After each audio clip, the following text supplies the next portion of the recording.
कश्मीर, जे तकबा त चीर दे हम। तोहरा बाप के ना हटे कश्मीर, जे तकबा त चीर दे हम।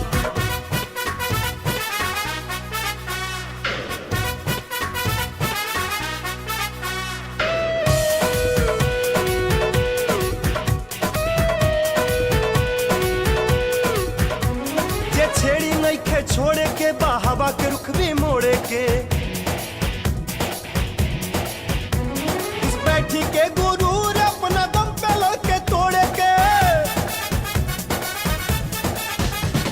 छेड़ी नइखे छोड़े के बा हवा के रुख भी मोड़े के। उस बैठी के गुरूर अपना दम पे लड़के तोड़े के।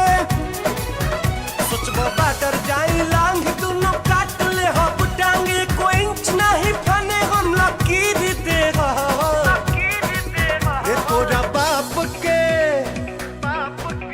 रे तोरा बाप के ना हटे कश्मीर, जे तकबा त चीर दे हम। तोहरा बाप के ना हटे कश्मीर, जे तकबा त चीर दे हम।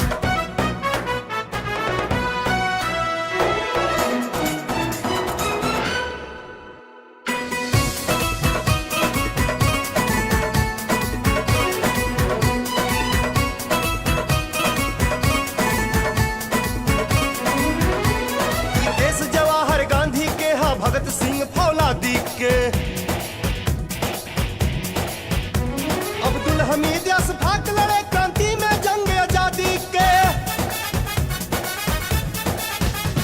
ई देश जवाहर गांधी के हा भगत सिंह फौलादी के। अब्दुल हमीद अशफाक लड़े क्रांति में जंग आजादी के। चाहे